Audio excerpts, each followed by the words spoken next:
बिस्मिल्लाहिर्रहमानिर्रहीम। अस्सलाम वालेकुम वीवर्स, मैं वेलकम करती हूँ आपका अपने यूट्यूब चैनल ड्रेसिंग मेनिया पर। आज मैं एक डिफरेंट सी वीडियो आपके लिए लेकर आई हूँ जिसमें मैं सिर्फ आपको पैटर्न बताऊँगी कि किस पैटर्न के ऊपर हम 4 मुख्तलिफ़ तरीक़ों से स्क्वायर आर्म होल की कटिंग अपनी कुर्तियों में कर सकते हैं और डिफरेंट स्टाइल्स हम ऐड कर सकते हैं।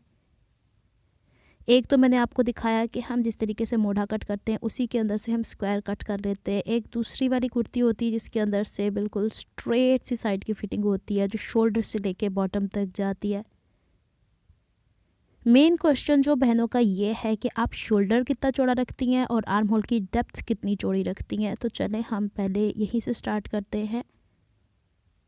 यहाँ पे मैं आपको ड्राफ्टिंग करके बताऊँगी इन चारों कुर्तियों की। मैंने स्टिचिंग डिफरेंट वीडियोस में गाहे बगाहे शेयर की हुई है। उन सब के लिंक्स 1 बाय 1 मैं डिस्क्रिप्शन बॉक्स में दे दूँगी, ज़रूर देख लीजिएगा। यहाँ पे मेन मकसद आपको इसकी मेजरमेंट बताना है।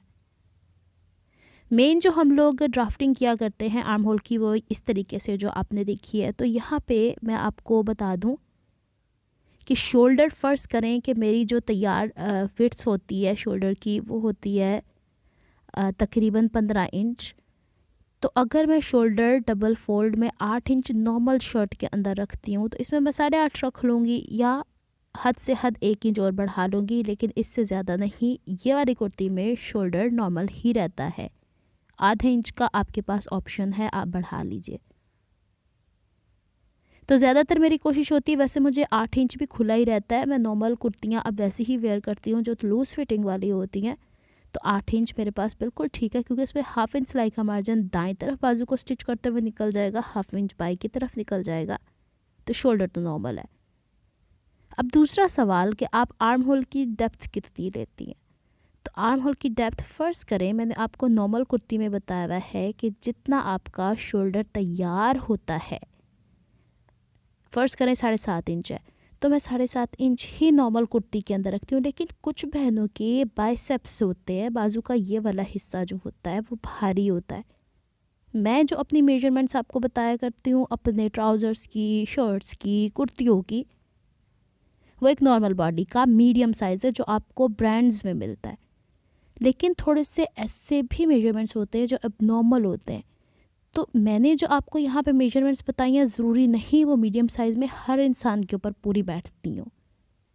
तो अब यहाँ पे मैंने शोल्डर रखा है 8 इंच और फिर मैंने आर्म होल की डेप्थ के लिए जो मैंने चौकोर आर्म होल बनाना है उसके लिए मैंने इसकी गहराई रखी है 10 इंच, यानी 2 इंच बढ़ा लिया। फ़र्ज़ करें आपके बाइसेप्स भारी हैं, वहाँ से थोड़ा सा फैटी सा लुक आता है, तो आप इससे 10.5 भी कर सकती हैं, 11 भी कर सकती हैं। अच्छा, जब मैंने ये स्क्वायर आर्म होल की शेप ड्रॉ कर दी है तो अब यहाँ पे गौर से देखिएगा कि जब ये स्लीव्स इसके साथ अटैच होंगी तो बॉटम से और साइड से हाफ इंच सिलाई का मार्जिन ले जाएगा।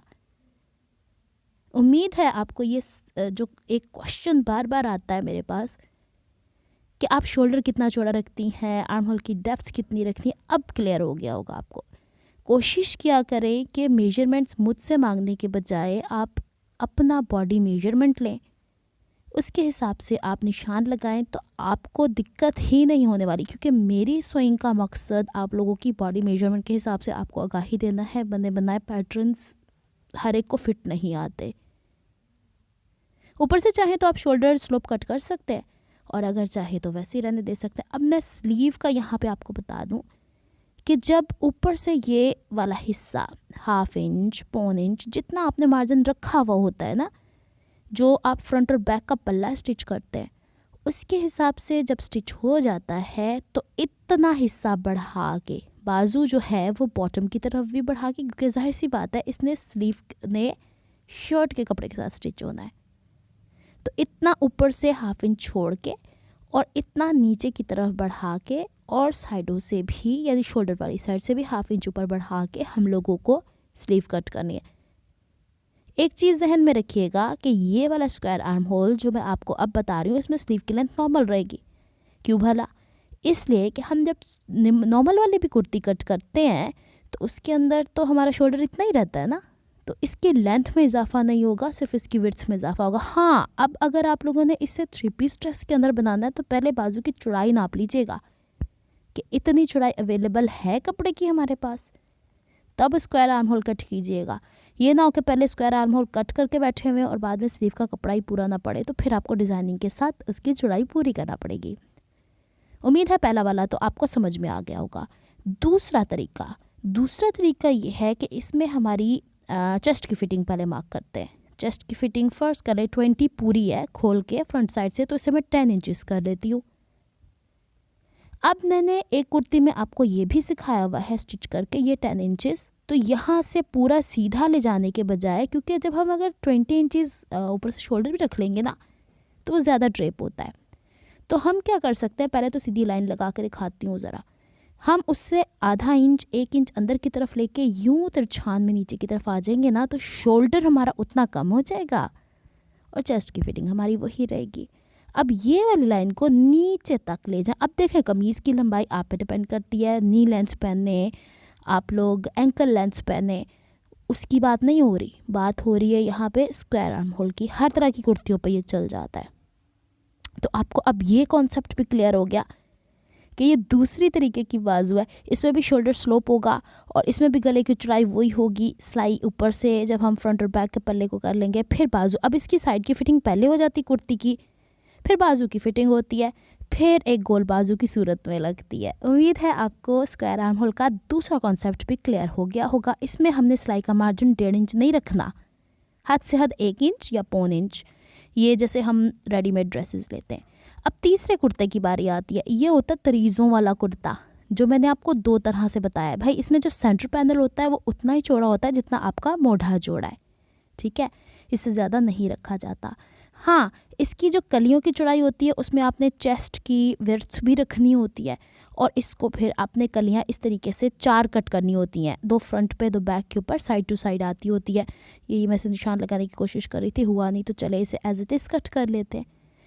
आ गई है आपको यहाँ पे ये बात समझ में। अब यहाँ पे ये जो हमने कली कट की है, अब एक कुर्ती तो इस तरीके से स्क्वायर आर्म होल वाली बन जाएगी। इसमें आपकी स्लीव की जो होती है लेंथ वो थोड़ी सी बड़ी रखनी होती है, लेकिन बात तीनों कुर्तियों में अभी तक ये है कि पहले शोल्डर स्लोप ऊपर से सिलेगा फ्रंट बैक का, फिर स्लीव इसके साथ अटैच होगी। मैंने ये वाली कुर्ती भी आपसे शेयर की हुई है। हाँ, एक और चीज़ है, जो चौथा एक बोनस टिप आपको दे रही हूँ, इसके अंदर ये छोटी सी रुमाली ऐड होती है। ये वाली कुर्ती भी मैंने आप लोगों से शेयर की हुई है।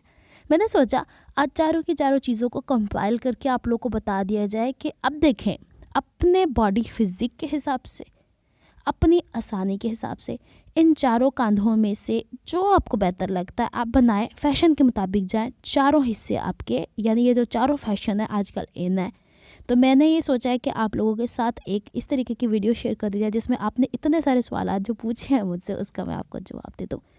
अगर आपको मेरी एफर्ट्स पसंद आती हैं तो please like my videos, subscribe to my channel, hit on the notification bell for more updates. और आप ड्रेसिंग मेनिया 21 इंस्टाग्राम पे मुझे फॉलो कर सकते हैं। टिकटॉक अकाउंट पे भी अगर फॉलो करना चाहते हैं तो ये आपकी मर्ज़ी है, आप लोगों के कहने पे मैंने वो अकाउंट भी बनाया हुआ है। तो ये है मेरे पास कहने को तो 3 लेकिन बनने को 4 स्क्वायर आर्म होल। तो फैशन है ना, इस वजह से मैंने कहा कि आप लोगों से शेयर कर दूँ। गर्मियों का मौसम जैसे जैसे आगे आ रहा है तो इस तरह के खुले खुले ढीले ढाले कपड़े अच्छे लगते हैं पहनने को। तो इसमें बहुत सारी वेरिएशंस हैं। चलिए जनाब, मिलती हूँ नेक्स्ट वीडियो में, तब तक के लिए दुआ में याद रखिएगा, अपना बहुत सारा ख्याल रखिएगा। अल्लाह हाफिज़।